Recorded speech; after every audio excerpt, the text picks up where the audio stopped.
সূরা হুজরাত কোরআনের ৪৯তম সূরা। এখানে এমন কিছু চিরায়ত মুসলিম নিয়মাবলীর কথা বলা আছে, সেসব যদি আমরা মেনে চলি তাহলে আমাদের শিক্ষা দেবে যে কিভাবে আমরা একত্রে একটি সুস্থ সমাজে বাস করতে পারি।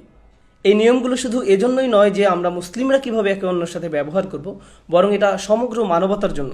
কিভাবে আমরা আমাদের চারপাশের মানুষের সাথে ব্যবহার করব, এগুলোর প্রত্যেকটি নিজে এক একটি খুতবার বিষয়বস্তু হতে পারে।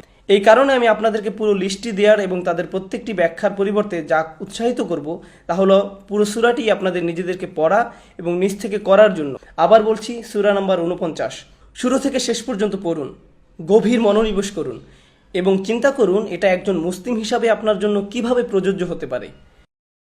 আমি শুধু তুলে ধরতে চাই একটি পূর্ণ আয়াত নয়, বরং একটি আয়াতের ছোট্ট একটি অংশ। এবং যে অংশটি এই খুতবাতে উপস্থাপন করা হচ্ছে তা হলো, ইয়া আইয়ুহাল্লাযীনা আমানু ইজতানিবু কাসীরাম মিনাজ-জান্নি ইন্না বা'দাজ-জান্নি ইসমুন। আমি আজকে শুধু এটুকু নিয়েই কথা বলবো। মোটামুটি অনুবাদ করলে আয়াতটির অর্থ দাঁড়ায়, তোমাদের মধ্যে যারা বিশ্বাস স্থাপন করার দাবি করেছো, পরিহার করো, এড়িয়ে চলো অথবা যতটা সম্ভব দূরত্ব বজায় রাখার চেষ্টা করো অনুমান করা থেকে। ইন্না বা'দাজ-জান্নি ইসমুন। কোনো সন্দেহ নেই যে সন্দেহ থেকেই পাপের উৎপত্তি হয়। এটা হলো আয়াতটির প্রাথমিক অনুবাদ। আমরা এখন পর্যবেক্ষণ করার চেষ্টা করব যে আয়াতটিতে গভীরভাবে কি বোঝানো হয়েছে ইনশাআল্লাহ। সবার আগে আমি আপনাদের এটা বলতে চাই যে ঠিক এর আগের আয়াতটিতে বলা হয়েছে অন্যদের নিয়ে ঠাট্টা না করার ব্যাপারে। লা ইয়াসখার কওমুম মিন কওম।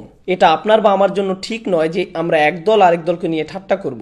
আপনারা খেয়াল করলে দেখবেন যে জনপ্রিয় কমেডি শোতে, যেমন ধরুন স্ট্যান্ড আপ কমেডি অথবা কমেডি কার্টুন বা যেসব কমেডি অনুষ্ঠান করা হয়, সেখানে কোনো একটা বিশেষ জাতিকে নিয়ে ঠাট্টা করা হয়। যেমন আরবদের কোনো প্রথা নিয়ে ঠাট্টা করা, অথবা মেক্সিকানদের নিয়ে ঠাট্টা, কোনো কালো বর্ণ বা সাদা বর্ণের লোকদের নিয়ে তামাশা করা, কিংবা এশিয়ান বা ইন্ডিয়ানদের নিয়ে তামাশা করা। তারা ব্যঙ্গ করে কিভাবে তারা কথা বলে, কিভাবে তারা পোশাক পরিধান করে, তা নিয়ে তারা তামাশা করে। তারা কি খায় তা নিয়ে তারা কৌতুক করে, আর সবাই এতে খুব মজা পায়।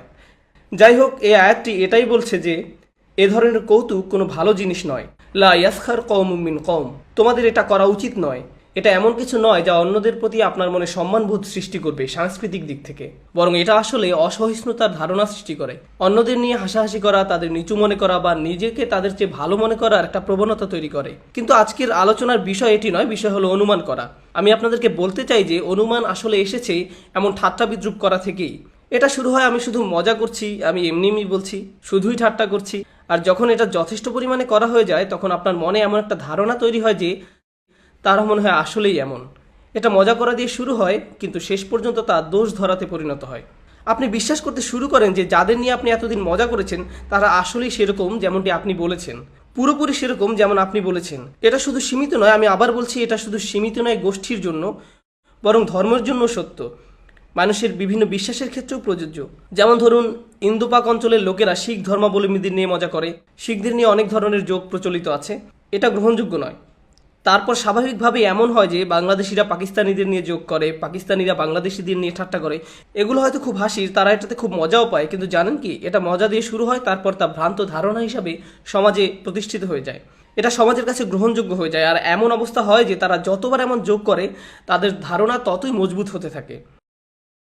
আর যখনই তারা অন্য জাতির কাউকে দেখে, তখন তাদের মনে ওই ব্যক্তি সম্পর্কে যে ধারণা তৈরি হয় সেটিও খুব ভালো ধারণা নয়। কারণ আপনারা কোরআনে কখনোই এমনটি পাবেন না। আর এ কারণেই এই আয়াতটি বিশেষ গুরুত্বপূর্ণ।